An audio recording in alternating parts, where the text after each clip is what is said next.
কো আৰক্ষীৰ ফাণ্ডত পৰি APSC কেলেংকাৰীৰ বিষয়া APSC কেলেংকাৰীত গ্ৰেপ্তাৰ 19জন বিষয়া আৰক্ষীৰ বিশেষকৈ হস্তাক্ষৰ পৰীক্ষাৰ পাছতে গ্ৰেপ্তাৰ কৰে বিষয়া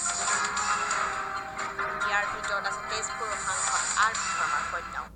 ইয়াৰ পাছতে বিভিন্ন দল সংগঠনৰ প্ৰতিক্ৰিয়া সাংসদজনে লগে পদত্যাগ কৰা উচিত সাংসদ পদৰ পৰা পদত্যাগ কৰা উচিত আৰু এই কেলেংকাৰীত ধন যোগান ধৰাৰ কাৰণে বা ৰাজনৈতিক হস্তক্ষেপ কৰাৰ কাৰণে অনতিবিলম্বে আমি সাংসদ RP শৰ্মাক গ্ৰেপ্তাৰ কৰিবৰ কাৰণে এই কেলেংকাৰীৰ ৰাকেশ পালৰ দিনৰ যি নিযুক্তি আছিলে সেই নিযুক্তিৰ 80%তকৈ বেছি নিযুক্তি আছিলে কেলেংকাৰী কিন্তু দুৰ্ভাগ্যৰ কথা যে তদন্তকাৰী বিষয়াসকলে মাত্ৰ কেইজনমান মানুহক গ্ৰেপ্তাৰ কৰিছে বাকী কেলেংকাৰীত যুক্ত বাকীবিলাকে এতিয়াও বিষয়া পদ গ্ৰহণ কৰি আছে গতিকে আমি অনতি বিলম্বে 2013 আৰু 2015 চনৰ APSC পৰীক্ষাৰ যিসকল প্ৰাৰ্থী আছিলে যিবিলাকে নিযুক্তি লাভ কৰিছিলে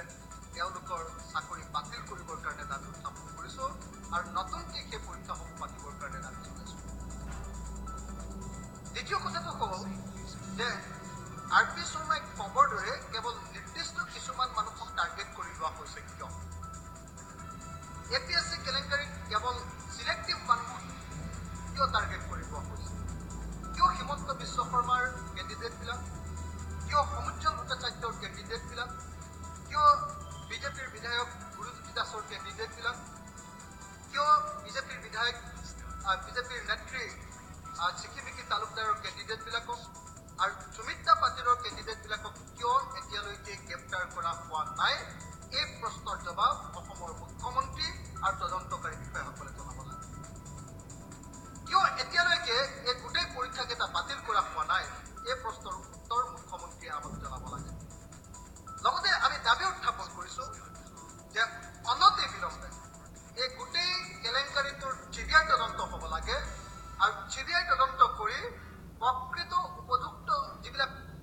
যিসকল কেলেংকাৰীত যুক্ত মানুহ তেওঁলোকক উপযুক্তভাৱে শাস্তি দিয়াৰ ব্যৱস্থা গ্ৰহণ কৰিব লাগে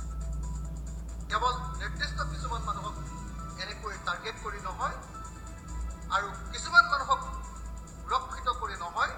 অনতি বিলম্বে APSC কেলেংকাৰীৰ প্ৰকৃত তদন্ত হ'ব লাগে আৰু লগতে এই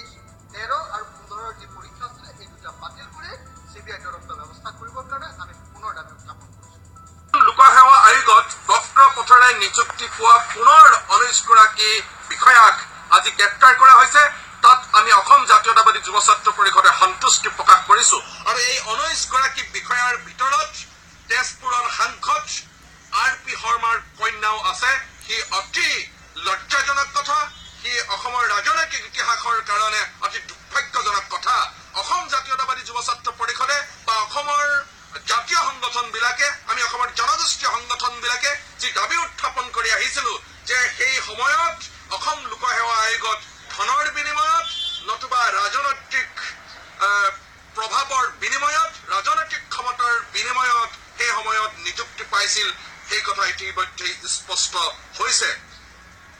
ৰাকেশ পালৰ অধ্যক্ষতাৰ সময়ত যিমানবিলাক